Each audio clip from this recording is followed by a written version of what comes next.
네, 현재 시각 8시 23분 지나갑니다. 지금 보고 계신 머니슈 유튜브에서 라이브로도 시청 가능하니까요. 많은 시청 부탁드립니다. 그리고 다양한 정보 원하시는 분들은 카카오톡 채널에서 크존 검색하시거나 크존 앱 다운로드 받으시면 다양한 정보 확인해 보실 수 있으니까요. 이 부분도 참고해 보시기 바랍니다.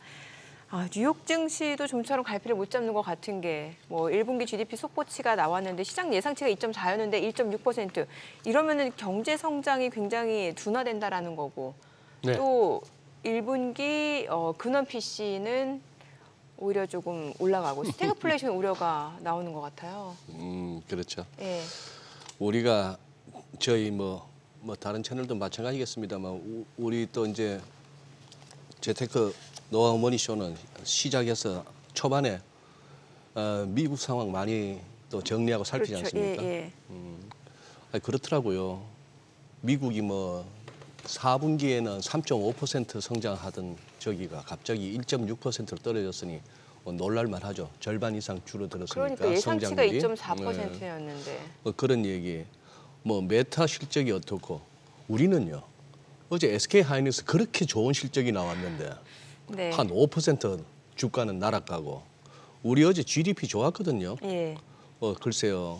과연 뭐 체감 경기가 그 GDP 우리나라 국내 GDP의 어떤 그 지표 발표가 다가오지 않아서 그런지는 모르겠습니다만 우리가 뉴욕을 안 살필 수가 없습니다. 오히려 그쪽 영향을 더 많이 받죠. 영향을 오히려 예. 더 많이 받는 거니까.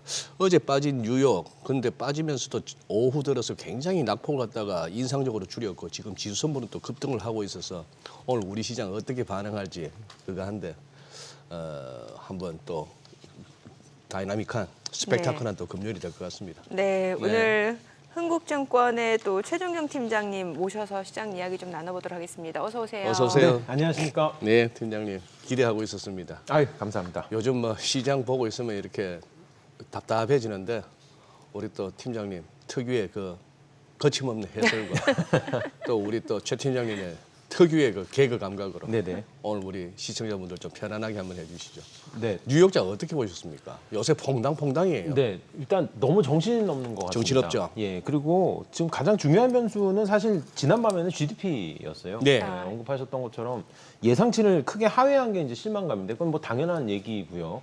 근데 저는 제일 뭐랄까 좀 주목했던 재밌었던 부분이 네. 아까 언급 주셨지만 이게 예상치가 2.4에서 2.5 정도였는데 지금 네. 1.6으로 발표되니까요. 그러니까요. 예. 근데 이 재미난 게 2.4나 2.5의 이 예상치가 예. 상향 조정된 거였습니다. 당시에. 아, 예상치 이거 상향 조정돼가지고 뭐 좋다 어쩌다 뭐 난리 났다가 예. 지금 뭐 잠정 속보치 나온 게 지금 이게 1% 포인트대로 지금 떨어진 거예요. 그래서 아니 도대체 이렇게까지 그 예상치가 안 맞는 게 지금 현재 오히려 이게 미국 시장이 좀 문제인 것 같아요. 네. 예. 뭐 어디 뭐 GDP만 그렇습니까? 요새 대체로 지표를 잘 이렇게 이코노미스트들의 예상치하고 많이 달라요. 예, 전혀 감을 잡지 못하는 것 같고요. 그래서 네. 사실 오늘 밤에 이제 벌어지는 이제 PC 지수 발표가 사실 3월 PC. 예, 가장 중요한 변수가 될 것 네. 같은데 전체적으로 이제 스태그플레이션을 우려할 정도로 이제 좀 부정적으로 보시는 분들이 있는 거는 사실입니다. 예, 근데 이것도 발표돼봐야 할 것 같아요. 지금 화면에 나오다시피 지금 3월 PC 예상치가 2.6%.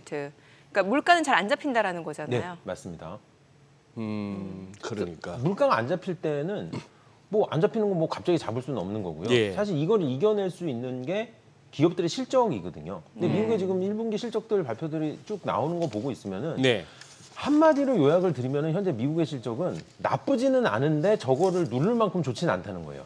또 가이던스가 안 좋은 경우들이 꽤 있단 말이죠. 예, 가이던스를 근데 또 살짝 또 상회는 하고 있습니다. 지금 어저께 발표났던 뭐 몇몇 기업들 뭐 MS라든지 구글이라든지 네. 등등은 뭐 나름 또 선방한 그런 그러게요. 실적이었어요. 예. 예, 따라서 다시 말씀드리지만 저는 스태그플레이션 우려를 누를 만큼 기업의 실적이 그만큼까지 좋지는 않은 겁니다. 근데 재미난 것도 나쁘지도 않기 때문에 사실 어저께 우리나라 자연스럽게 그냥 우리나라 시장 얘기로 넘어가면 예.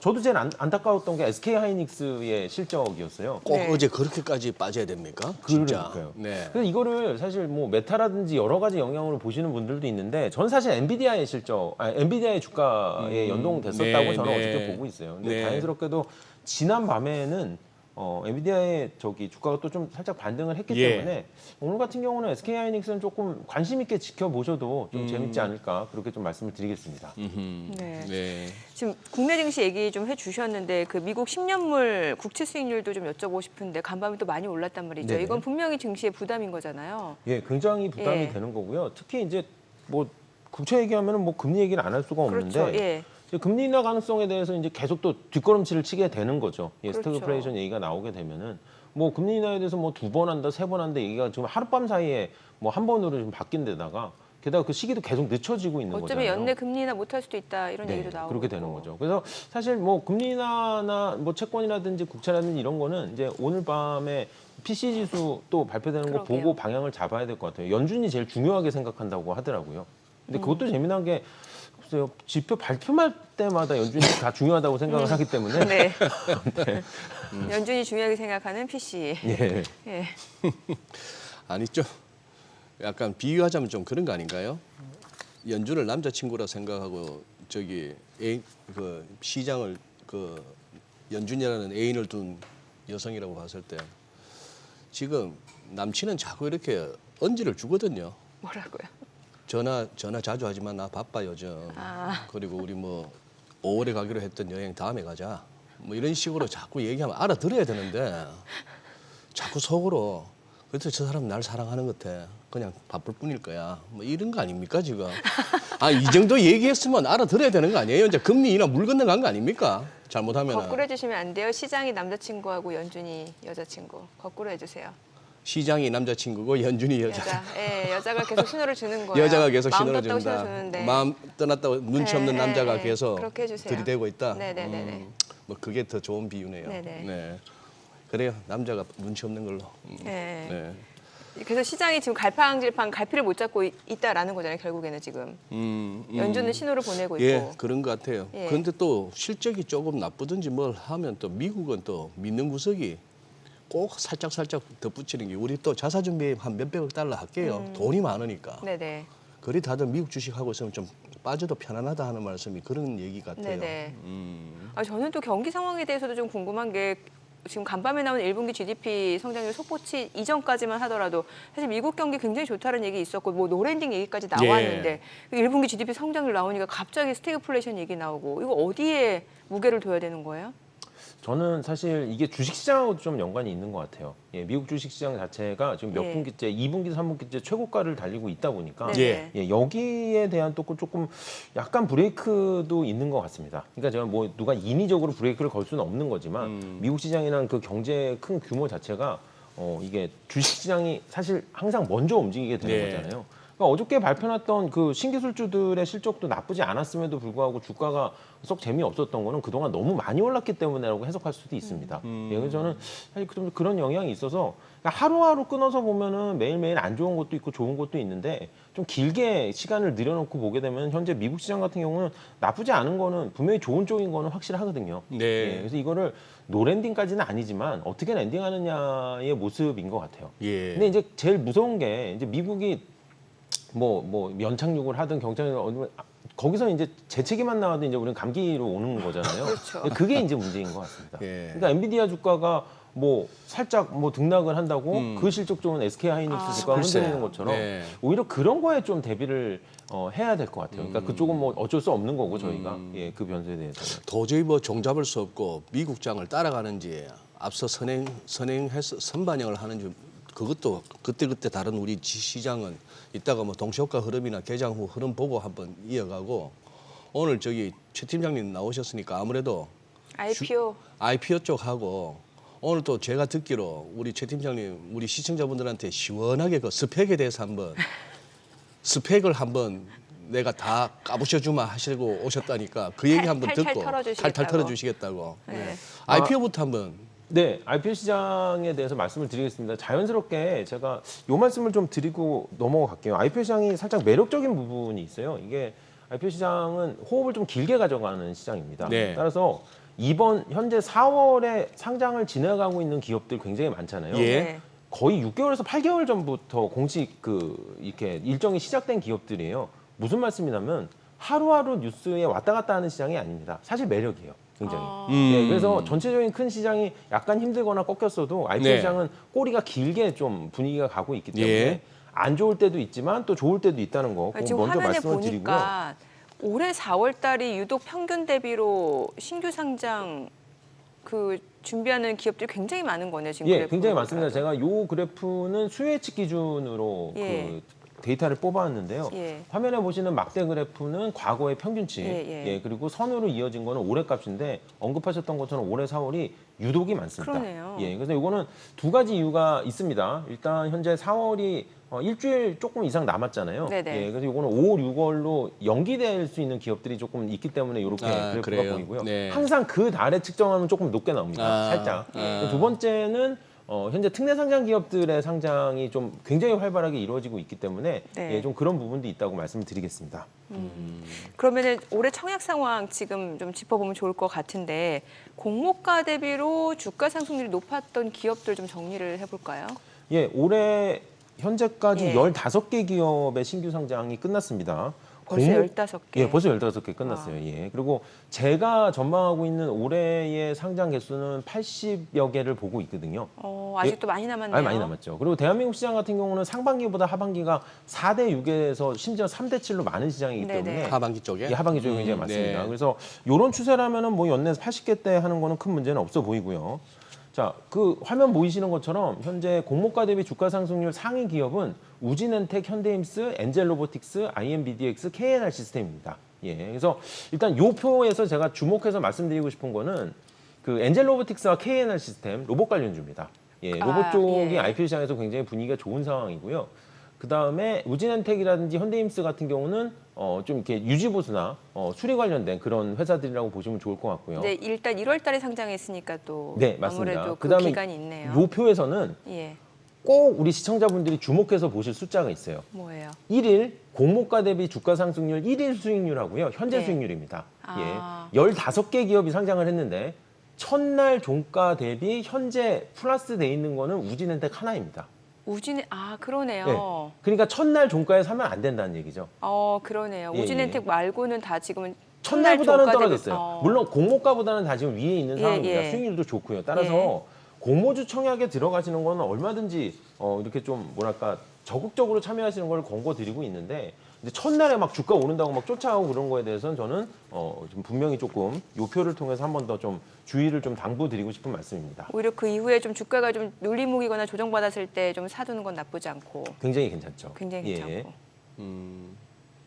그 저쪽에 좀 하는 이 IPO 쪽에서 굉장히 활약하는 선수들한테 물어보니까 왜 늘 과거 데이터는 첫날 이렇게 뭐 예전 같으면 따상거리고 요즘은 따따블거리고 뭐 이제 요즘은 좀 지양하는 표현이 됐습니다만 그런 식으로 공모가에 한 4배까지도 갈 수 있다 하니까 근데 또 우리는 다 알기로 그 이후에 흘러내리는 걸 다 아는데도 물론입니다. 그 뻔한 그 패턴인데도 왜 살까 했더니만 그런 얘기를 하더라고요.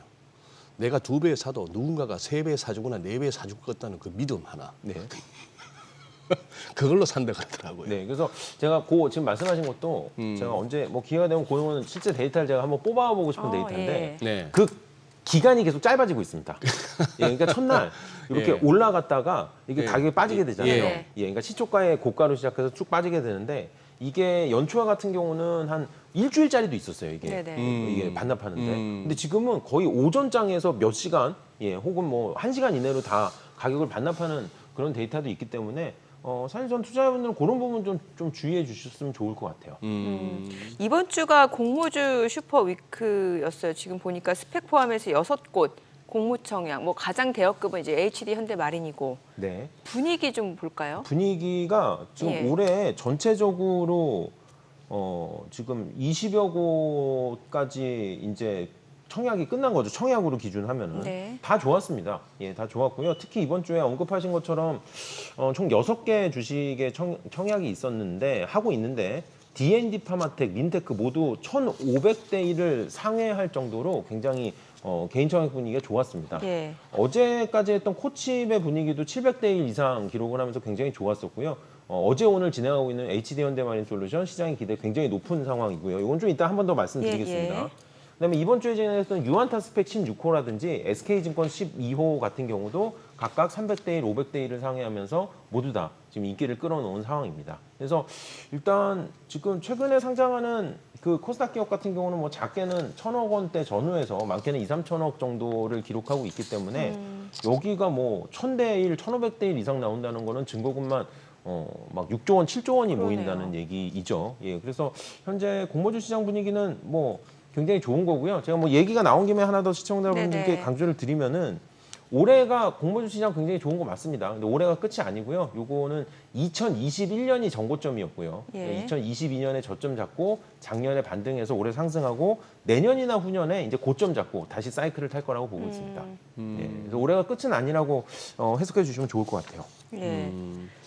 그 말씀하신 2021년에 고점을 찍었다 IPO 네. 시장 뭐 그 말씀하셨는데 그 당시 이제 코로나 장세가 2020년 3월 이후에 이제 막 급하게 갔던 게 2021년 여름까지도 가고 할 때 그때 굉장히 인상적이었던 게 스펙이 상장만 되면은 막 상한가 치고 하는 거예요. 네, 그때 이제 다들 한 얘기가 조금 이제 그쪽 업계에서 그걸로 스펙으로 이렇게 비즈니스 하는 친구도 하는 얘기는 이건 미쳤다. 이게 왜 상한가를 가냐 이거예요. 아, 그렇죠. 예, 그런 식으로 했는데 오늘 이거 한번 진짜 스펙 한번 좀 제대로 한번 분석을 해주시죠. 아, 네네. 이게 저기 뭐 어느 정도는 우리 시청자분들도 많이 들으셨는데 개념부터 해가지고 예. 일단 스펙이라는 거는 비상장 기업의 인수합병을 목적으로 우선 상장하는 서류상의 회사입니다. 그래서 이렇게 얘기하면 좀 살짝 어려워요. 어려워지죠. 어려울 수 있잖아요. 네. 네. 자, 스펙이 스펠링으로 SPAC인데 뭐 스페셜 뭐 어퀴션 뭐 어쩌고 저쩌고 나와요. 근데 다 필요 없고요. 시청자분들은 스펙 마지막에 C가 컴퍼니라는 것만 기억하시면 됩니다. 네. 여기 스펙도 컴퍼니입니다. 회사다. 페이퍼 컴퍼니. 그것도 회사예요? 예, 스펙도 페이퍼 컴퍼니입니다. 그래서 이 돈을 갖고 있는 스펙과 아직 비상장 상태인 회사가 합병을 하게 된다는 단어를 쓰게 되는 거예요. 회사와 회사니까요. 그럼 합병을 하면은 하나는 상장사고 하나는 비상장사잖아요. 스펙은 네. 상장사고. 스펙은 상장사고요. 네. 그래서 이게 합병을 하면은 같이 상장사가 되는 거죠. 예. 스펙 같은 경우는 제가 아까도 말씀드렸지만 이번 주에 유한타 스펙 16호, SK증권 12호가 청약을 했다고 했잖아요. 네. 그러니까 돈을 미리 걷어놓은 거예요. 예. 그러니까 일반적인 IPO 같은 경우는 IPO 할 때 청약해서 공모자금을 이렇게 걷어들이게 되는데 예. 얘는 미리 걷어놨다가 그 돈을 기준으로 비상장 회사랑 합병을 하면서 IPO를 완성하는 거죠. 그럼 그럼 앞으로 어떤 회사를 그거 할까? 인수할 것인지도 알 수 있나요 우리가? 전혀 모릅니다. 그래서 거기에서 발생하는 게 바로 스펙 투자의 가장 기본적인 투자 전략인데요. 스펙은 유효기간이 있습니다. 예, 그래서 스펙을 말씀드릴 때 제일 먼저 이 말씀을 드려야 돼요. 그래서 스펙은 투자자분들의 돈을 모아놓은 페이퍼 컴퍼니잖아요. 네. 네. 유효기간이 3년입니다. 3년? 예, 3년 안에 좋은 비상장 회사를 만나서 합병을 해야 돼요. 네. 예, 근데 3년 동안 합병을 하지 못하면은 예. 해산이 되면서 그 돈을 돌려드립니다. 돌려줘요. 예, 그래서 아마 현재 주식으로 상장돼 있는 것 중에 원금 비슷하게 돌려드리는 유일한 주식이 아마 스펙 주식들일 거예요. 아, 예. 그러면 3년 동안 그러니까 이자 없는 상태로 돌려받을 수 있겠네요. 만약에 상장 폐지가 된다라고. 이자도 살짝 있습니다. 하면. 이자도 예, 살짝 이자도 있어요. 살짝 있어요. 근데 이자가 그렇게 시장금리만큼 높은 편은 네. 아니지만요. 예, 그건 또 약간 좀 복잡한 셈법이 들어가는데, 그래서 스펙 같은 경우는 언급하신 것처럼 그러면 스펙 가격은 뭐 돈밖에 없는 페이퍼 컴퍼니인데 뭐로 형성이 되냐? 언급하셨던 것처럼 첫날 상한가 치는 건 뭐냐? 예. 그 예, 공모가도 어떻게 형성되는지 궁금하네요. 공모가 자체는 스펙은 단일 공모가를 단일 씁니다. 공모. 2,500원? 2,000원입니다. 2,000원? 예, 2,000원이에요. 2,000원. 예, 그래서 2,000원 곱하기 주식수만큼의 그 현금을 스펙이 보유하고 있는 거죠. 네. 현금을 담고 있는 그릇이라고 보시면 되고요. 네. 그러면 그럼 스펙 같은 제도를 왜 도입했냐는 거죠, 대한민국이. 예. 그 주당 2,000원짜리 회사가 스펙 상장 당일날 이제 그거 되는 거고 네, 마치 맞습니다. 공모가 2,000원처럼 그걸 갖고 막 첫날에 그렇게 되는 샀다 거죠. 팔았다 하면서 예. 이게 난리를 치는군요. 네. 음. 스펙 제도가 시행된 이유 자체는 과거에 아마 소장님은 기억을 하실 텐데 우리나라에도 백도어 리스팅, 우회 상장이 예. 많이 있었습니다. 예. 그래서 우회 상장 같은 경우는 뭐 여러 가지 부작용이 있을 수가 있어요. 아무래도 뭐 불법은 아니지만 약간 이렇게 뒤에서 이루어지는 편폭 같은 제도. 그 시험 쳐서 제도랄까? 학교 못 가서 그냥 뭐 잔디 깔아주고 해서 들어가는 거하고 비슷한 거예요? 약간 비슷하다고 약간 봐야 돼요. 비슷해요. 예, 우회 상장 같은 경우는. 그래서 그 우회 네. 상장의 단점을 없애고 우회 상장을 시장의 제도 안으로 끌어들여서 양지로 끌어올린 게 바로 스펙 제도라고 보시면 네. 될 것 같아요. 그래서 가끔 스펙 제도에 대해서 뭐 우회 상장이라고 표현하시는 분들도 있는데 그건 잘못된 겁니다. 스펙은 우회 상장은 아니고요. 또 하나 제가 또 오늘 가장 좀 또 강조해서 드리고 싶었던 말씀이 스펙 상장하게 되면은 일반 IPO하는 기업들보다 좀 쉽게 상장을 하나요라고 생각하시는 분들도 굉장히 많은데 절대 그렇지 않습니다. 예, 제가 최근에 계산을 해봤는데요. 저희가 시장에 상장하려면 청구서를 접수하고 거래소에 심사를 받아야 되잖아요. 네. 그 심사에 걸리는 기간이 있는데 예. 과거 5년 평균이 일반 상장은 93일이고요. 네. 예, 스펙 합병 상장도 심사를 받아야 됩니다. 네. 94일입니다. 예. 예, 그 얘기는 뭐냐면은 일반 상장하는 것과 스펙 상장하는 게 거의 동일한 심사를 진행하고 있다고 저는 강조를 하고 있죠. 그래요. 그러면은 스펙 상장하는 대부분 앞에 그런 식으로 뭐 증권사 명칭이 붙게 되는 거예요? 맞습니다. 그 굉장히 중요한 포인트를 또 찝어주신 예. 거고요. 결국 스펙은 다 페이퍼 컴퍼니고 그냥 예. 현금만 갖고 있는 거니까 이론적으로는 그러면 2,000원에 상장했으면 매일매일 2,000원이어야 되잖아요. 그러니까요. 그렇지가 않습니다.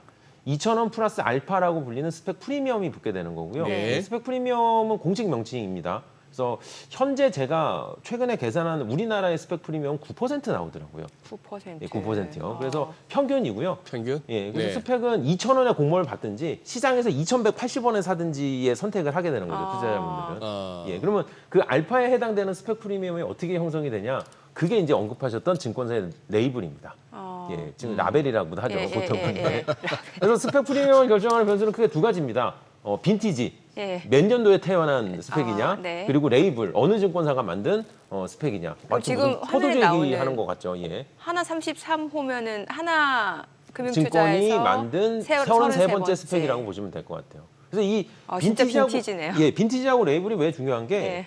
유효 기간이 3년이잖아요. 예. 그러니까 첫 1년은 합병에 대한 움직임이 잘 안 나옵니다. 예. 그럼 뭐 이제 갓 상장했는데 피인수 물량을 바로 찾을 수는 없잖아요. 네네네. 마지막 3년 차는 만기가 가까워 오잖아요. 예. 그러니까 사실 바쁘죠. 이게. 그러네요. 그러니까 가장 스펙이 잘 나갈 때는 요 2년 차예요. 그러니까 2년 차 스펙이 프리미엄이 올라갑니다. 그러니까 기간으로 따지면 빈티지로 따지면 첫 1년부터 슬슬 프리미엄이 올라가다가 3년 차에 프리미엄이 내려가죠. 이게 되게 재미난 게 채권 얘기하는 것 같죠. 예. 여기서 살짝 복잡한 게 있어요. 근데 여기다가 변수가 하나 더 들어가는 게 바로 증권사의 레이블입니다. 네. 증권사도 뭐 하나증권도 있고 NH증권도 있고 DB증 많잖아요. 저렇게 예. 보시는 것처럼 레퍼런스 차이가 크게 납니다. 예.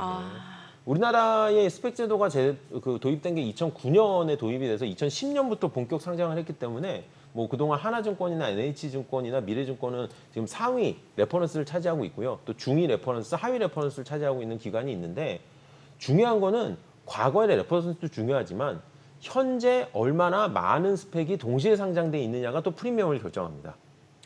예, 왜냐면은 이 소비자 입장, 그러니까 소비자는 비상장 회사의 대표님들이겠죠. 내가 스펙을 통해서 상장하겠다. 네네. 비상장 회사의 그 상장 CEO들 입장에서는 동시에 상장돼 있는 스펙이 많은 증권사가 선택의 폭이 넓은 거잖아요. 소비자 입장에서. 예. 그래서 이제 오늘 제가 말씀드리고 싶은 결론이 나왔죠. 뭐냐면은 스펙에 투자하실 때는 빈티지는 2년 차, 그리고 레이블은 상위 3분의 1 증권사. 예. 예, 이렇게 조금 더 프리미엄을 계산해서 이렇게 그 스펙을 이렇게 투자를 하시게 되면은 꽤 좋은 기업들과의 뭐 합병 인수도 기대할 수 있는 그런 재미난 상품이라고 말씀드리겠습니다. 빈티지 2년 차는 어떻게 알 수 있어요? 그 이름만으로는 알 수가 없잖아요. 이름만으로는 알 수 없어요. 그러니까 그래서 어떻게 알 수 각각의 있어요? 상장 시점을 좀 확인해 보긴 해야 상장 되는데, 시점을. 예, 현재 우리나라에 상장돼 있는 스펙은 75개입니다. 75개. 예, 75개. 증권사 예, 통틀어서. 통틀었어요. 현재 굉장히 생각보다 많죠. 예. 75개가 상장돼 있는데 뭐 가장 쉽게 HTS 창을 눌러보시면 상장일은 다 확인하실 수가 있기 때문에 그래서 뭐 빈티지 2년 차들 혹은 뭐 좀 상위 증권사들의 뭐 레퍼런스 좋은 회사들 스펙은 좀 추천드리고 있는 편이죠. 통상 팀장님 그 스펙 하나가 이렇게 자금이 형성됐지 않습니까? 네. 그걸로 어떤 그 비상장 회사 하나를 갖다가 합병하는 거죠. 네. 공식 용어는 네. 하나만 해야 됩니까? 아니면 자금이 남으면 딴 것도 또 할 수 있습니까? 우리나라는 그렇게 안 됩니다. 하나만. 예, 하나만 해야 되고요. 미국도 그건 안 되는 걸로 알고 있고요. 예, 스펙 하나는 하나의 회사하고만 합병하게 되어 있습니다. 가끔씩 뭐 이렇게 그냥 IPO가 좀 좌절되거나 뭐 좀 막히면서 에러가 생기면서 스펙을 통한 뭐 우회 상장을 갖다가 도모한다 이런 기사도 보이던데 제가 지금 제대로 이해하고 전달됐습니까? 그게 네.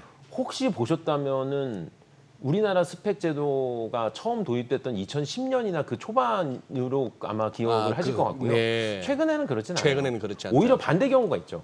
어떤 예, 경우요? 스펙으로 상장하려고 했다가 예. 여기서 잘 안 돼가지고 일반 상장으로 돌려서 들어온 회사도 있습니다. 아, 그래요. 올해 상장한 HB 인베스트먼트가 그 케이스였어요. 아. 예, 스펙 합병 상장을 진행하다가 그쪽에서 뭐 절차상에 조금 이 사유가 있어서 일반 코스닥 상장으로 돌려서 이제 상장을 다시 하게 됐죠. 저 어제 그 삐아 있잖아요. 네. 삐아. 이것도 스펙 상장으로 저는 알고 있는데 그 종목명은 삐아로 나온단 말이죠. 네. 이거는 어떻게 저희가 이해를 해야 되는 거예요? 네, 요것도 스펙 그 굉장히 중요한 개념을 또 잘 짚어주셨는데요. 네. 이제 스펙은 이게 일생이 있어요. 스펙은 약간 이렇게 스펙의 일생이 있는데 스펙의 일생. 예, 처음에 이제 스펙이 상장하잖아요. 그럼 이제 뭐 무슨 증권사에 뭐 몇 호 이렇게 상장을 예, 하죠. 예, 예. 돈만 갖고 있잖아요. 네네. 예. 그러다가 얘가 쭉 거래가 되다가 삐아 같은 회사를 이제 인수합병한 게 예, 예. 발표가 되는 거죠. 네. 그럼 이제 그때부터 이제 심사 받고 이제 오케이 니네 합쳐도 된다 이제 심사 승인 나면은 네. 각각 회사의 주주총회 하고 왜냐면 컴퍼니니까 예. 각각 주주총회 해야 됩니다. 그래서 그럼 합병 승인이 나면은 합병해서 상장사가 되는데 네. 네. 그 합병 등기치고 그 합병에 관련된 그 교환 비율에 따른 신주들이 발행이 되잖아요. 예. 그날이 합병 상장입니다. 그게 삐아는 어저께였던 거예요. 아, 그리고 그래요? 그날부터 그 HTS 창에서 이름은 무슨 스펙에서 그 삐아로 알맹이 바뀌- 회사 아. 이름은 바뀌는 날이에요. 아. 그래서 정확히 그날이 어제 상장 첫날 그렇게 강세를- 정확합니다. 예. 그래서 강세- 정확히 그날이 일반 IPO로 따지면은 신규 상장일이라고 보시면 딱 돼요. 그래서 제가 이거 굉장히 좋은 말씀을 좀 그럼 꺼내주셔서 삐아 이전에는 어떤 증권사 스펙이었던 거네요. 아, 그렇죠. 예. 이제 찾아보려면 찾아볼 수 있는데 아무튼 예. 예. 예. 그 신형 스펙으로 알고 있고요. 제 아, 기억은. 신형 스펙. 예, 신형 스펙이었고요. 그래서 제가 오늘 또 시청자분들한테 이 말씀을 좀 꼭 드리고 싶어요. 이제 스펙이 아까 처음에 서두에서 말씀 주셨던 것처럼 좀 개념이 복잡합니다. 네네. 또 이게 용어도 좀 다르고. 근데 생각하면 할수록 이 용어가 좀 달라서 그렇지 일반 IPO 시장의 과정하고 거의 동일합니다. 예, 그래서 뭐 이제 용어만 다른 거죠. 신규 상장일 대신 뭐 합병 신주 상장일이라고 합병, 예, 예. 그렇게 표현을 한다든지 뭐 공모 가액, 공모 자금이라고 하죠. 이제 네. 회사가 상장을 통해서 조달하는 거. 네. 그건 이쪽은 합병 유입 금액이라고 표현을 하고 있습니다. 예, 그래서 실제로 이 합병 상장을 통해서 스펙이 갖고 있던 현금을 이 공모 자금처럼 조달을 하고 있는 거기 때문에 이 스펙 합병도 기존에 상장하고 아주 동일한 절차다라고 말씀을 드리고 있죠. 알겠습니다. 자, 지금 시각 8시 51분 향해 갑니다. 오늘 양시장 호가 상황 체크를 해보도록 하겠습니다. 먼저 코스피 예상 체결지수부터 확인해 보도록 하죠. 오늘 코스피가 0.5% 상승이 예상됩니다. 간밤 뉴욕 증시 3대 지수는 좀 하락으로 마무리가 됐는데 오늘 국내 증시 호가 분위기는 나쁘지 않네요. 지금 2,643포인트 출발 예상되고 있고요. 코스닥도 0.7% 상승이 예상됩니다. 예상 체결지수는 859포인트입니다. 시가총액 상위 종목 예상 체결가 보도록 하겠습니다. 삼성전자 오늘 1.5% 상승 예상되고요. 예상 체결가는 77,500원. 아무래도 이제 엔비디아 주가가 다시 반등을 하면서 또 반도체주 같은 경우는 좀 반등을 모색해 볼 수 있는 시장 분위기가 형성되지 않을까라는 생각이 드는데 SK 하이닉스 어제 실적 굉장히 좋았음에도 불구하고 주가는 오히려 좀 급락으로 마무리가 됐는데 오늘 호가에서는 일부 좀 반등이 예상이 되는 분위기인 것 같습니다. 171,200원 예상 체결가 집계되고 있고요. LG 에너지 솔루션은 보합 출발 예상됩니다. 삼성 바이오로직스가 0.38% 상승 예상되고요. 예상 체결가는 78만 3천 원. 삼성전자 우선주가 0.4% 상승 예상됩니다. 예상 체결가 64,400원이고요. 현대차가 0.2% 소폭 하락이 예상됩니다. 예상 체결가 25만 원. 보합이 예상되네요. 기아가 1% 약세가 예상되고요. 지금 호가는 11만 5,100원. 셀트리온 보합 출발 예상되고요. 포스코홀딩스가 1% 상승 예상됩니다. 예상 체결가는 39만 7천 원. 네이버가 0.6% 상승 예상되고요. 호가는 18만 3,900원으로 집계가 되고 있습니다. 코스닥 시가총액 상위 종목 예상 체결가도 보도록 하겠습니다. 코스닥 에코프로비엠 오늘 1.7% 상승 예상됩니다. 호가는 23만 8천 원 집계가 되고 있고요. 에코프로가 2.9% 강세가 예상이 됩니다. 이제 어제 액면 분할 이후 거래가 재개된 상황이었고 오늘 지금 호가는 강세가 예상되고요. 예상 체결가는 11만 1,300원. HLB 보합 출발 예상되고요. 알테오젠이 4% 강세가 예상됩니다. 호가는 18만 1,000원이고요. 엔캠은 1.9% 약세가 예상됩니다. 예상 체결가는 27만 7,000원. HPSP가 0.5% 상승 예상되고요. 호가는 4만 400원. 리노공업 2.5% 강세 예상됩니다. 예상 체결가 25만 7,500원. 셀트리온지약 보합 예상되고요. 레인보우 로보틱스가 0.4% 상승할 걸로 보이고요. 이오테크닉스 3% 강세 예상됩니다. 예상 체결가 23만 5천 원으로 집계가 됩니다. 지금 간밤 주가 일단 뭐 엔비디아가 또 상승을 해준 만큼 오늘 호가에서는 반도체 쪽이 다시 한번 좀 힘을 내줄 걸로 예상이 되네요. 네. 어제 뭐 뉴욕 증시 개장 초에는 나스닥 100 2% 넘게 빠지고 정말 네네. 분위기 쎄했거든요. 예. 근데 그 낙폭을 갖다가 급격하게 이렇게 줄여가는 그 장중 지수 흐름 보면은 이거 쉽게 밀리는 장이 아니구나 싶고, 뭐 그리고 끝나고 나서 마이크로소프트나 알파벳 또 이렇게 실적들이 뭐 좋고 하니까 우리는 또 어제 뭐 이렇게 많이 빠져 싶었잖아요. 네. 그렇다면 뭐 지금 동시효과 오늘은 한번 믿어볼 만하다 싶네요. 달러가 국채 수익률은 자꾸 이렇게 올라가는데. 올라가고 있고 2년물 같은 경우는 장중에는 자꾸 5%를 갖다 넘어섰지만 그쯤 가면 또 돈이 들어와서 또 매수세 들어오면서 수익률이 5%나 그 밑으로 내려오고 이러긴 하는데 이 와중에도 달러 강세가 좀 주춤한 거 뭐 이런 등등으로 봤을 때는 우리 어제가 좀 그냥 전일 급등에 대한 약간 뭐 그거 일부 차익실현 정도, 물량들이 나온 그런 정도. 거 같고 오늘은 또 한번 동시효과 한번 흐름을 기대해 봅니다. 네. 아까 저기 스펙 얘기 조금 더 이어가는 중에 가장 이제 핵심적인 의문이 팀장님 이게 이제 아직까지는 실제 사업이 없지 않습니까? 네. 아까 스펙의 일생 알아듣겠어요. 스펙의 일생. 네네. 출생했고 네. 잘 자라서 이제 결혼 대상자를 만나고 예. 그렇게 이제 결혼에까지 골인하는 거고 성까지 바뀌죠. 네. 그 성도 바뀌고 네. 정확한 표현이네요. 성을 맞아요. 바꾼다는 표현은 저도 써본 적이 없는데 굉장히 정확한 네. 표현인 것 같아요. 예. 네. 뭐 동성동본만 아니면 성은 같을 수도 있고 미국에서는 근데 이제 남편 성을 따라가니까. 네. 그런데 이제 실제 사업 없고 상장을 위해서만 존재한다 이렇게 볼 수 있는데 왜 이 청약 흥행이 그거 성공하는지 그리고 첫날 왜 그렇게 출렁거리는지. 네. 그거는 나눠서 설명을 드릴게요. 네. 예, 청약 성공 같은 경우는 일반 개인 투자자 같은 경우는 네. 비상장 회사의 M&A 인수 합병에 투자를 할 기회가 전혀 없잖아요. 그렇죠. 그 소액으로 뭐 내가 비상장 회사의 인수 합병이나 비상장 회사에 투자를 하길래 굉장히 어려운 일입니다. 네. 그렇죠. 그런데 스펙은 증권사들이 미리 발행해 놓은 2,000원짜리 주식을 삼으로써 네. 비상장 회사의 인수합병, 즉 비상장 회사의 신규 상장 이전 투자를 참여할 수 있다는 장점이 있습니다. 네. 그리고 실제로 스펙 같은 경우는 공모 기준가 대비 주가 상승률이 굉장히 좋습니다. 예, 제가 지난 10년치의 공모가 대비, 그러니까 정확히 말하면 합병 기준가 대비 주가 상승률을 구해봤더니 80%에서 90% 구간이 나오더라고요. 예, 그러니까 공모가에 사면은 현재 기준으로 주가 상승률이 80에서 90% 정도가 된다는 거죠. 2,000원짜리를 예. 샀더니 보통 합병할 순간까지는 2826, 한 3천 몇백 원 된다는 얘기네요. 더 많이 올라가죠. 더 많이 합병하는 올라가요. 동안 같은 경우. 이거는 지금 현재가 기준으로 계산되는 예. 거고요. 따라서 이제 어저께 아까 언급하셨던 BR을 예를 들어서 말씀을 네. 드리면은 어제 상장하고 가격이 많이 빠졌어요. 그래서 이거 뭐 좀 안 좋은 거 아니에요? 그런 게 아니라 이게 합병 기준가가 723억이었습니다.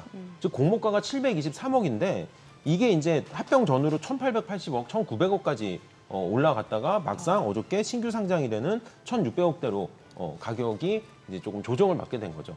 이거는 다시 말씀드리자면 뭐랑 똑같냐면은 일반 IPO 기업이 상장하자마자 첫날 시초가에서 폭등하고 장중에 하락하는 현상 있잖아요. 예. 그거하고 똑같은 그래프라고 보시면 될 것 같아요. 그래서 아니 삐아가 어저께 상장했다는데 왜 주가가 이렇게 빠져요? 그거는 어저께 상장했기 때문에 그렇습니다. 예, 그래서 다시 말씀드리지만 이 스펙의 흥행 요인은 이렇게 723억에 상장하는 회사를 이제 미리 사서 투자할 수 있는 그런 기회다라는 매력이 있기 때문에 그렇습니다. 그래서 그럼 두 번째 질문을 넘어가서 네. 그 첫날 왜 이렇게 급등하냐? 네. 이게 이제 시장의 조금 과열 현상입니다. 과일이다. 그래서 요것도 제가 오늘 기회가 있으면 우리 투자자분들은 꼭 좀 말씀드리고 싶었는데 얘기를 꺼내주셔서 너무 감사드리고요.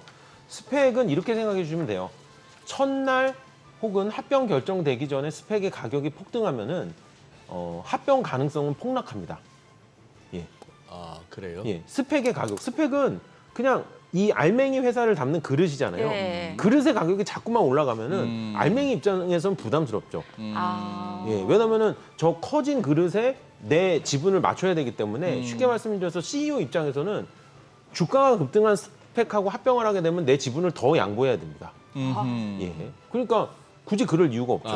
급등 안 한 스펙하고 합병해서 상장도 되면 되는 거니까요. 어차피 똑같이 상장도 되는 거니까요. 예. 예. 그 좋은 포인트네요. 그래서 이거 더 쉽게 말씀드리면 그런 거예요. 예를 들어서 뭐 A 증권이 있고 B 증권이 있어요. 근데 A 증권이 뭐 거래 수수료가 엄청 비싼 거예요. 네네. 그럼 A 증권에서 거래를 할 필요가 없죠. B 증권에서 삼성전자 한 주 사나 A 증권에서 한 주 사나 같은 삼성전자의 현재가로 사는 거잖아요.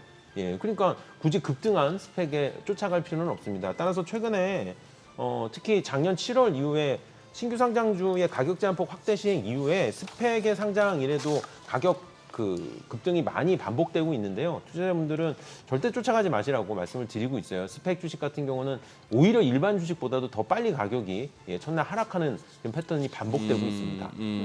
HD 현대마린솔루션 오늘까지 공모주 청약이죠. 네. 예, 이것도 청약 관심 있으신 분들 꽤 있으실 것 같거든요. 일단 HD 현대마린솔루션은 올해 두 번째 코스피의 상장이고요. 네. 또 하나는 규모 자체로는 시가총액은 3.7조, 그다음에 이제 공모 규모가 7천억 원대이기 때문에 요게 한 2, 3년 만에 진행하는 최대 물량으로 저는 알고 있습니다. 예. 또 하나 제가 HD 현대마린솔루션에 대해서 꼭 강조드리고 싶은 포인트가 있는데 올해 15개 상장했고요. 지금 청약까지 합치면 20여 개가 청약을 진행하고 있는데 모두 전부 다 HD 현대마린솔루션을 제외하고 이 공모가를 잡을 때 공모 희망가 밴드가 있잖아요. 네. 이 밴드 상단을 20, 30%씩 초과해서 가격이 잡혔습니다.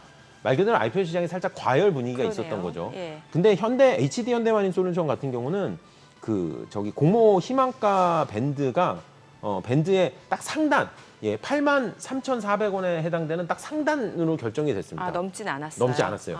굉장히 의미 있는 사실입니다. 사실 IPO 시장이 제가 자꾸만 좋다 말씀을 드리는데 이런 식으로 가격이 계속 비싸게 결정이 되면은 네. 결국 시장은 이 비싼 가격을 좀 그러면 이렇게 감당하기가 이 어려웠는데 기업에 대해서 저희가 개장하고 조금 더 들어보도록 하겠습니다. 감사합니다. 오늘 국내 증시 흐름 확인해 보죠. 개장합니다.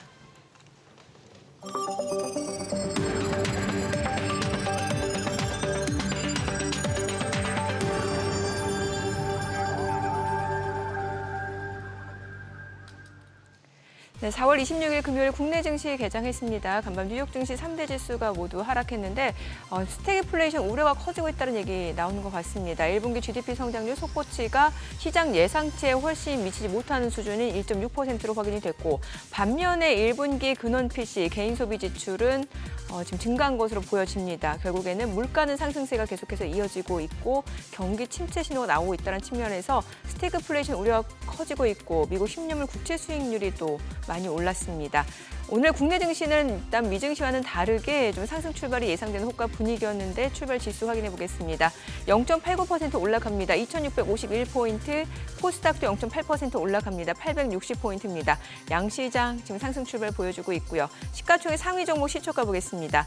간밤 엔비디아 주가가 또 많이 올라섰고 오늘 국내 증시 쪽에서도 반도체 섹터 다시 한번 힘을 내줍니다. 삼성전자 1.57% 올라갑니다. 77,600원이고 SK하이닉스 실적 흑자 전환에 성공했습니다만 어제 주가는 오히려 급락으로 마무리가 됐고 오늘 하루 만에 다시 어제 낙폭을 좀 일부 만회하고 있는 상황이죠. 2.6% 반등 보여줍니다. 17만 5,100원이고요. LG에너지솔루션 강보합으로 37만 3,000원. 삼성 바이오로직스가 0.5% 떨어집니다. 삼성전자 우선주는 1.2% 상승으로 64,900원이고요. 현대차가 0.2% 소폭 하락합니다. 24만 9,500원. 기아가 약보합으로 11만 6,500원. 셀트리온도 약보합권이네요. 17만 7,100원. 포스코홀딩스가 0.38% 상승합니다. 39만 4,000원이고 네이버도 0.7% 올라갑니다. 18만 4,100원이네요. 오늘 반도체 섹터 쪽 다시 한번 힘을 내주고 있는 상황이고 근데 금융주도 좀 오늘 강세 보여줍니다. 최근에 금융주들 상승 탄력 보면 깜짝깜짝 놀랐는데 오늘 KB금융이 5% 이상 올라갑니다. 7만 3,100원 선에서 거래되고 있습니다. 2거래 연속 상승세고요. 신한지주도 2.5% 올라갑니다. 4만 4,600원. 하나금융지주도 3.5% 강세 58,600원이네요. 기업은행도 1.3% 상승하고요. 금융주 내에서는 보험주들도 강세를 좀 보여주고 있는 상황입니다. 글쎄요, 지금 밸류 프로그램 그런 기대감 때문일까요? 아니면은 이제 금리 인하가 쉽지 않을 거다라는 그런 인식이 확산되면서 금융주 쪽으로 매기가 쏠리는 걸까? 이 부분은 조금 더 추이를 보셔야 될 것 같고요. 코스닥 시가총액 상위 종목 시초가도 보도록 하겠습니다. 에코프로 BM이 0.6% 상승합니다. 지금 23만 6천 원이고요. 에코프로도 0.65% 올라갑니다. 10만 8,800원. HLB는 0.2% 떨어집니다. 10만 9,300원. 오늘 바이오 쪽은 조금 눌림목 구간인 것 같고요. 알테오제는 반면에 3.6% 강세, 개별적인 모멘텀이 있는 것으로 보여집니다. 18만 원에 거래되고 있고요. 엔캠이 0.5% 상승합니다. 그리고 리노공업도 2.7% 강세, 25만 8천 원이고요. 셀트리온작은 약보합이고요. HPSP가 0.9%, 1% 넘게 올라갑니다. 상승폭이 조금 더 확대가 되네요. 4만 850원. 레인보우 로보틱스가 0.5% 상승합니다. 17만 3,200원이고 이오테크닉스가 3.5% 상승, 23만 6천 원에 거래되고 있습니다. 오늘 반도체 쪽 흐름 좋습니다. 오늘 시장에서 지금 상승을 보여주고 있는 섹터라든지 종목 좀 체크를 해보도록 하겠습니다. 오늘 전선 관련주가 또다시 올라가네요.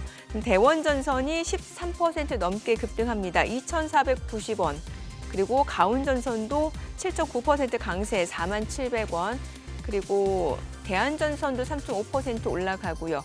일진전기도 7.3% 강세 21,300원, 재룡전기도 3.5% 상승하고요. KBI 메탈도 5% 강세입니다. 2,140원이고요. LS도 4.7% 강세고요. LS 에코에너지는 보합이네요.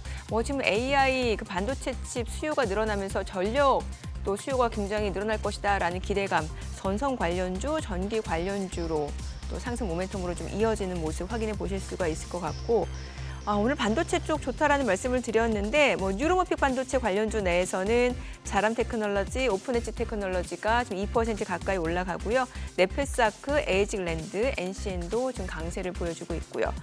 반도체 쪽에서는 또 HBM 빼놓을 수가 없겠죠. PSK홀딩스가 5% 강세입니다. 48,600원. STI도 3.9% 강세, 또 한미반도체 다시 힘을 내줍니다. 3% 상승 14만 800원에 거래되고 있고요. 이오테크닉스 앞서 보셨죠? DIT도 2.7% 상승, 오늘 반도체 쪽 흐름 좋습니다. 이 가운데 조선주들도 흐름이 좋네요. HD현대중공업이 3.28% 상승합니다. 13만 2,200원. HD현대 미포도 2% 상승이고요. 하나오션 0.3% 상승 중이고 삼성중공업은 2% 상승, 그리고 HD한국조선해양 1.4% 올라갑니다. 오늘 조선주들 흐름도 좋고요. 오늘 반도체 조선주, 전선주 이렇게 좀 압축을 해볼 수 있을 것 같습니다. 지금 시각 9시 5분 지나갑니다. 수급 상황 좀 체크를 해보도록 하겠습니다. 오늘 유가증권 시장에서는 외국인 순매수입니다. 243억 원 매수 우위고요. 개인과 기관은 각각 20억 원, 220억 원 매도 우위 나타내고 있습니다. 코스닥에서는 외국인이 파네요. 지금 158억 원 매도 우위, 기관도 30억 원 순매도고요. 개인은 239억 원 순매수 보여줍니다. 환율 좀 체크해 보도록 하겠습니다. 오늘 외환시장 개장 상황입니다. 달러원 환율은 1원 50전 하락한 1,374원 50전에 개장이 됐습니다.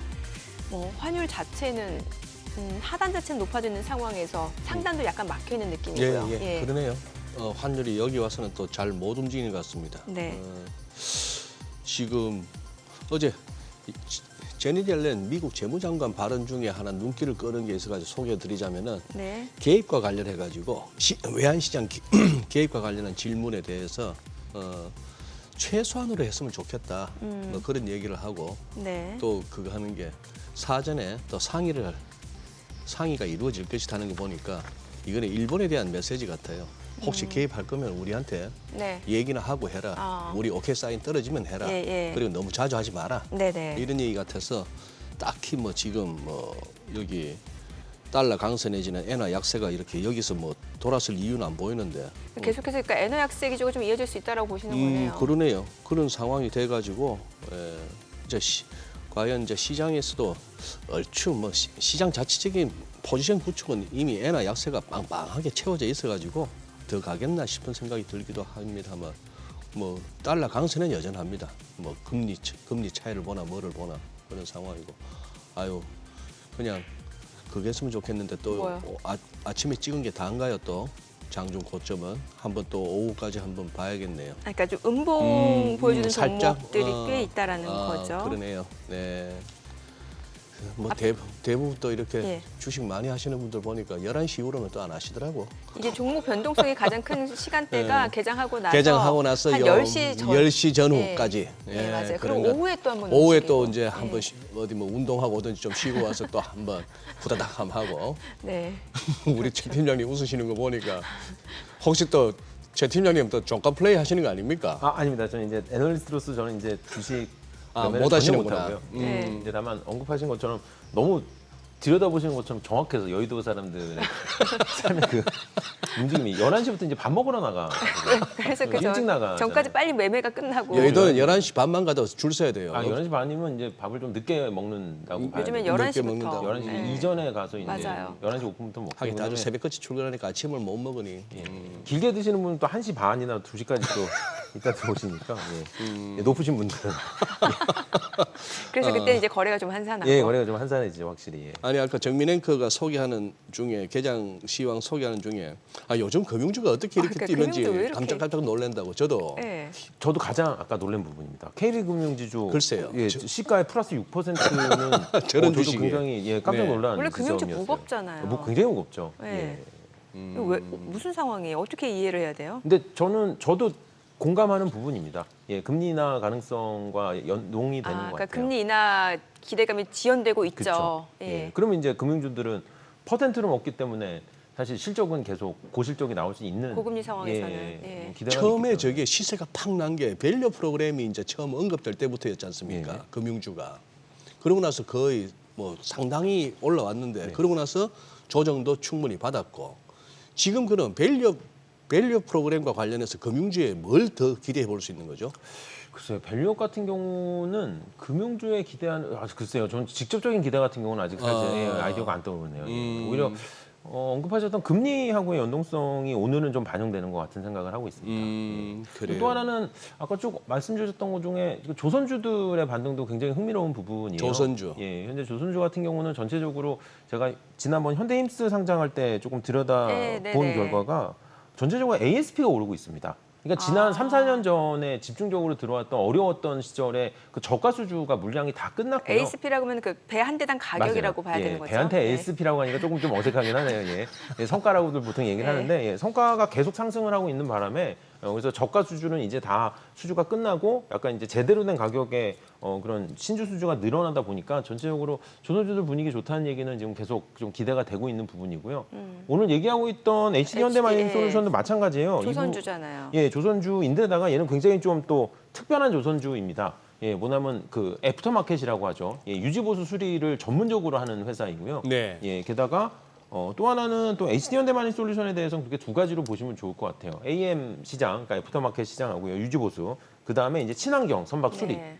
수리 개조 시장이 또 있습니다. 근데 전체적으로 지금 그 바다에 돌아다니는 배에 대해서 그 친환경 규제가 계속 천천히 이렇게 좀 강화되고 있다 보니까 예, 그에 관련된 개조, 수리 개조 수요도 계속 늘어나고 있고요. 그다음에 또 HD 현대마린 브랜드와 관련돼 있는 그런 애프터마켓이 뭐 당연히 크겠죠. 예, 그 엔진 관련된 수리 그 시장도 굉장히 크고요. 따라서 이번 HD 현대마린 솔루션의 상장은 굉장히 적기에 예, 잘 진행되고 있다. 그렇게 좀 평가를 하도록 하겠습니다. 저게 보니까 국내에는 경쟁 회사가 뭐 없을 것 같은데 네, 이게- 글로벌리도 지금 어느 정도인가요 위상이? 글쎄요, 제가 글로벌 저 정- 시장까지는 예, 정확히 말씀드리긴 좀 어렵지만 예, 유일무이한 회사라는 자신감이 저는 틀린 말은 아니라고 예, 그렇게 그래요? 말씀드리고 있습니다. 예. 아까 그 부분도 상당히 기대감을 품게 하네요. 친환경 관련해서 그 엔진 다 교체해야 되지 않습니까? 네, 뭐 엔진이라든지 뭐 뭐 여러 여러- 가지 뭐 배에서 발생되는 그런 뭐 오염 물질이라든지 그런 거에 대한 규제인데 그게 이제 시청자분들이 이제 주의해 주실 게 뭐냐면은 예를 들어서 이제 바다 시장이 아니라 예. 뭐 육지라든지 뭐 다른 공장이라든지 이런 거는 예. 법제 적용이 굉장히 빨리 이루어집니다.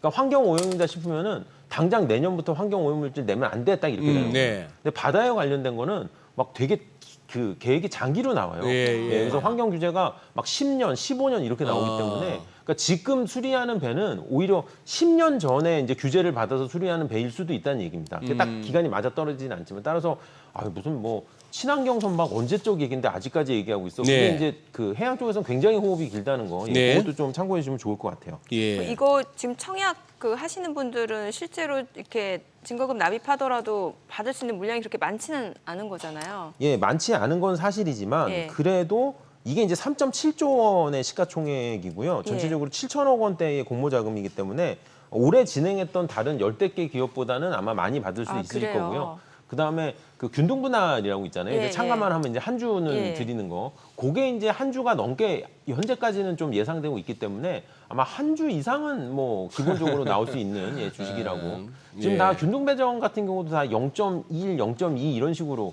되고 있기 때문에 오히려 뭐 적게 나오는 건 사실이지만 올해 물량 중에는 그래도 좀 의미 있다고 말씀드리고 있습니다. 이거 공모주 청약 이거 못하신 분들은 그러면 이제 그 상장하고 나서 네. 그 당일 말고 네. 좀 지나서 네. 접근하는 거는 굉장히 괜찮은 그 건가요? 좋은 아이디어이고요. 예. 다시 한번 말씀드리지만 저는 신규 상장주 같은 경우는 상장하고 한 1년 정도는 공모가를 계속 이렇게 옆에 메모해 두시는 거를 권고드리고 있습니다. 즉 공모가에서 이 회사의 주가가 언제까지냐. 그러니까 신인이라고 보통 얘기를 하죠. 주식시장에서의 신인은 상장일 기준으로 1년까지 보시는 게 맞는 것 같아요. 그래서 공모가를 옆에 적어 두시고 이 회사가 공모가가 얼마였는데 지금 공모가 비슷하네. 그러면 공모주 사는 거랑 같은 효과잖아요. 그렇죠. 예. 그래서 공모가에서 다시 이렇게 좀 투자를 하시는 것도 저는 굉장히 좋은 투자 기법이라고 말씀을 드리고 있고요. 또 하나 복기를 해보면 저희가 이게 2호 기업이란 말이에요. 올해 예. 코스피 1호 기업이 어디였냐면 APR이었습니다. 당시에 공모가가 25만 원이었고요. 네. 뭐 25만 원 상장해서 첫날 뭐 많이 가기도 하고 많이 빠지기도 했는데 어저께 정확히 25만 원을 다시 찍었습니다. 아하. 예, 그러니까 공모가를 기준으로 좀 하회했다가 또 이제 이거 복귀하려는 또 그런 회귀하려는 또 그런 습성이 있기 때문에 네. 이 투자자분들이 이 공모가에 대해서는 조금 좀 1년 정도는 좀 계속 좀 유념해 주시면 좋을 것 같습니다. 팀장님 이제 뭐 시간이 거의 안 남았습니다만 뭔가 조금 아까 스펙 좀 덜 마무리가 덜 된 것 같아서 네. 짧은 시간에 지금 팀장님께서 발간하신 리포트에서 K 스펙 요새는 뭐 K자 붙는 게 유행입니다만 네. 이게 어떤 의미가 있는 건지 네. 그리고 그동안에 이 스펙 합병을 통해서 상장한 기업들의 주가 성적표는 괜찮았는지 네. 이때까지 스펙을 별로 관심 없었다가 한번 해봐 하시는 우리 시청자분들께 드릴 수 있는 스펙 투자 전략까지 네. 짧게 좀 한번. 거꾸로 말씀드릴게요. 네. 스펙 투자 전략은 질문 한 3가지 되는 것 같은데. 스펙 투자 전략은 청약에 2,000원에 들어가는 방법은 뭐 전혀 부담 갖지 말고 적극적으로 참여하시길 권고드리고 2,000원에 있습니다. 공모주에 2,000원에 공모 네. 들어가는 거는 그래서 이거는 호흡을 길게 가져가야 돼요. 아, 네. 예, 유효 기간 3년이고 보통 합병이 2년 차에 많이 벌어지기 때문에 2,000원에 공모 받아서 혹은 2,180원에 시장에서 사 모아서 그냥 갖고 계시면 됩니다. 그러면 우리나라의 누적 합병 성공률이 50% 현재 찍고 있어요. 예. 그 얘기는 뭐냐면 상장하는 스펙 2개 중에 하나는 짝꿍을 만납니다. 아하. 예, 그 얘기는 뭐냐? 2개 중에 하나는 성공한다는 얘기예요. 그러면 나머지 2개 중에 하나는 실패인가요? 아까 제가 언급했지만 원금은 돌려받는다. 원금을 돌려드립니다. 네. 약간의 그런- 이자와. 근데 이 원금 돌려드린다는 얘기를 주의하셔야 되는 게 내가 만약에 시장에서 급등한 스펙을 3,500원에 샀어요. 그러면 아니 최용건님 3,500원 주는 거 아니에요? 아니에요. 2,000원 드립니다. 그렇죠. 그러니까 그거 그렇죠. 주의하셔야 되고요. 그다음에 제가 몇 개 기업 이름만 말씀을 드릴게요. 윈텍이라든지 제이시스 메디칼, 디올 예. 굉장히 유명한 회사들이죠. 네. 네, 다 미용 의료기기. 예. 예. 주가도 많이 올랐고요. 많이 네. 올랐어요. 요거 다 스펙 합병 멤버들입니다. 스펙 합병입니까? 아, 그래요? 예, 싸그리, 예. 아, 태생이 그렇군요. 예. 그래서 스펙 합병 아까 수익률 여쭤보셨잖아요. 네. 물론 뭐 하회하는 기업도 있죠 공모가에서. 그런데 이렇게 크게 상승하는 기업도 이따금씩 나오고 있다. 예, 그렇게 말씀을 드리고요. K스펙 관련돼서는 제가 마지막으로 그렇게 말씀을 드릴게요. 저도 아무데나 K자 붙이는 거 그렇게 썩 좋아하진 않습니다. 네네네. 근데 우리나라 스펙 제도는 2003년에 시작한 미국의 원조 시장 거를 그대로 갖다 베껴놓은 시장입니다. 네네. 근데 현재 미국의 스펙 시장 같은 경우는 자리를 제대로 잡지 못했어요. 작년에 미국 시장 전체에 상장한 스펙의 개수가 31개인데 네. 대한민국이 38개였습니다. 오. 우리가 원조를 이겼어요. 예. 심지어 미국 시장은 잘 나갈 때는 연간 600개 이상 스펙이 상장할 때도 있었는데 그게 이제 30여 개로 쪼그라든 거죠. 아하. 예, 그래서 저는 오히려 원조 시장보다 더 건전하게 잘 성장한 우리나라 스펙을 K스펙이라고 불러도 될 정도로 저는 굉장히 좀 대한민국 대표 상품이 됐다고 그렇게 좀 말씀드리고 있습니다. 꼭 색안경을 낄 것이 아니라 한번 긍정적인 차원에서 그러네요. 네. 이 스펙을 또 한번 들여다볼 기회가 된 것 같습니다. 네. 네. 오늘 내용 잘 들었습니다. 고맙습니다. 감사합니다. 감사합니다. 오늘 들으신 내용과 관련해서 더 다양한 정보 원하시는 분들은요. 카카오톡 채널에서 크존 검색하시거나 크존 앱 다운로드 받으시면 다양한 정보 확인해 보실 수 있으니까 참고해 보시기 바랍니다. 자, 최근 외국인들 또 어떤 리포트 관심 있게 보는지 확인해 보겠습니다.